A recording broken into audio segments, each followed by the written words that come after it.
Hello, haven't been on here a long time and I'm just popping by now because today is National Stress Awareness Day and I felt I wanted to contribute to the voices of this day talking about the issue. Stress can sound like such a small and mild word. The word gets bandied about so much that it can lose its real meaning and can end up trivialising or normalising stress. The fireworks out there are reminding me of how stressed Pippa would be on this night. We use the word a lot. Culturally, we often talk about things being stressy. The word stressed can be used almost as much as the word tired when people ask us how we are. We regularly use and hear the words and phrases of "this is stressing me out" or "stop stressing me, I'm just a bit stressed." It is what it is, no point stressing about it. I'm fine, I'm just stressed. I'll get over it.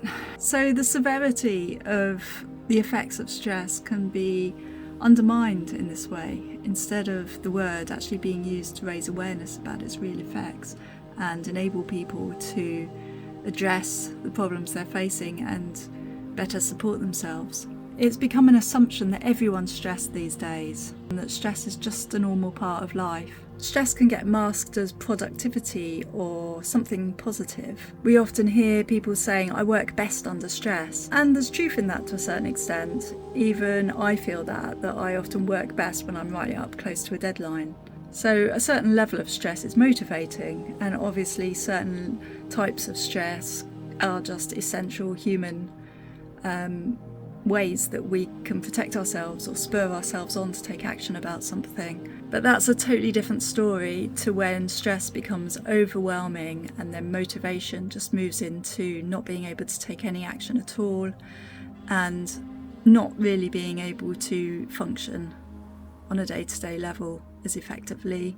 Our culture can almost be competitive about how stressed we are, which is associated with how busy we are. You think you're stressed, you should see my week. I don't have time to be stressed. It can almost be like a status or pride in being stressed. But when we look deeper at what the effects of stress really do, the facts on our health, it's really sobering. Long-term stress increases the risk of premature death. It affects all of our systems. My conversations with GPs over the past couple of years have had them really stressing to me how important the impact of stress is on all of our systems in the body and how vital it is to avoid chronic disease later. People under chronic stress are twice as likely to develop anxiety problems or depression. It can lead to all kinds of ways of not looking after yourself, from eating unhealthily, not getting enough sleep, not exercising, not keeping your environment clean, hygiene issues, increasing smoking, drug use, drinking. It can massively increase self-harm and suicidal thoughts and suicide risk. It can also increase loneliness because when you're stressed, you don't want to necessarily meet up with other people, or you feel ashamed about it, or you just don't have time. You don't feel a sense of time to be able to connect with other people, or that you're going to be fun to be around. So you can be isolating yourself too, apart from your stressful circumstances isolating you. When researchers looked into what causes people's stress, it can be due to a whole range of factors in life, from housing, work, debt, addiction, relationship, violence, prejudice, body image and appearance, the pressure to succeed and comparison with other people, especially with social media, and the pressure to be constantly online, constantly available, constantly and immediately responding to messages. All these causes have disparities according to age, race, gender identity, sexuality, personal circumstances. And one of the leading causes of stress, particularly close to my own heart and most commonly in people aged 55 and over, I'm 55, so I fit right into that box, is the stress associated with a loved one's long-term health condition. And most often it's an accumulation and a combination of a lot of the causes together. We're not just having one cause. It can be financial, together with a caring situation, together with a sense of personal identity. So it can be compounded and become incredibly isolating and difficult to deal with, especially if you're feeling on your own with it all. I've been learning over the last 2 years personally how devastating and debilitating stress can be related to the health of loved ones, and how hugely stress can impact us, not only on mental health levels but on physical levels too. So mentally it can affect increasing anxiety and depression, sleep loss, problems concentrating, making decisions, feeling overwhelmed into inaction, increased feelings of just feeling completely burnt out and overwhelmed and having panic attacks, not even aware they're panic attacks, feeling scared that you're having a heart attack. Emotional breakdowns. There's been so many times I've literally broken down in shops crying, occasionally been taken under the wing of caring staff into a back room. And physically it can trigger inflammation, sensitivity to pain, cause palpitations and chest pain, headaches, muscle tension and pain, digestive problems. The list goes on. And then you start worrying about how unwell you could be getting and how you're storing up stress for future diseases. And if we're dealing with a situation where it feels like we can't take any time and space to ourselves to care for ourselves effectively and adequately in the way that restores our mental and physical well-being, and we continue to ignore warning signs, then somehow sooner or later our bodies are going to stop us for us. And we won't get a chance to timetable it in. It will just hit us at the most inopportune moment, the most inconvenient to our lives.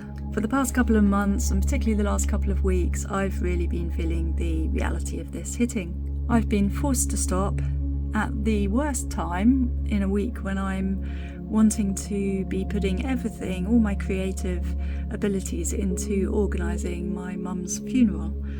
And I've been forced to just stop with a very severe pain. The consequences of continuously unaddressed stress levels contributed to a temporomandibular issue and a trigeminal nerve issue, which is adding to a dental issue, which is very complex.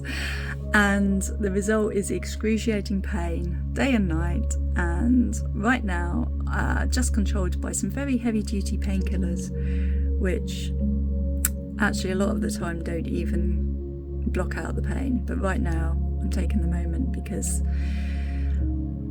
they are working, but there's the effects of the painkillers too, meaning that I'm a zombie most of the day. So stress has caused me the muscle tension, pain, the clenching of my jaw on a really unconscious level. I wasn't even aware I was doing it until my dentist told me that I'd really ground my teeth down and been clenching my jaw in a very chronic way over a long period of time. A constant sense of overwhelm and not being able to get done everything that I need to get done. A never-ending to-do list. And I'm quite an aware person, I think, so I'm aware of things that I can do to look after myself. I'm aware of endless self-care techniques, meditation, yoga, taking time for oneself to read, journal, exercise, be in nature, all those things that we know are so good, walking. And these things I have incorporated into my life as much as I can, being with friends and making connections and finding joy in the everyday. But even despite all of that has been the relentless overwhelm and sense of responsibility and the pressure, the stress. And I don't know if I'd have done anything differently, as the causes of stress often don't feel like they're optional to step away from. But I know that moving forward, I will be much more closely paying attention to ways that I can care for myself and address the impacts of stress. And so on this National Stress Awareness Day, I would just like to encourage all of you to, look at where stress is operating in your life and the ways in which you're addressing and paying attention to it and supporting yourself. I haven't even mentioned global stress, the impact of the news of genocides and wars, violence, and the state of the country, the state of the world. That's a whole surrounding level of stress as well. And also, one way of dealing with that is to take action, to join protests or to join campaigns and just work towards whatever way you see a better world being. And when you feel that those opportunities aren't there because of obstacles, then that can create stress too. Looking forward to a time when I can make films, go hiking, go camping, create art, all the things that I love, and balance stress. So I'm just sending lots of love to everybody out there to survive, to find resilience, to find connection, and stay strong.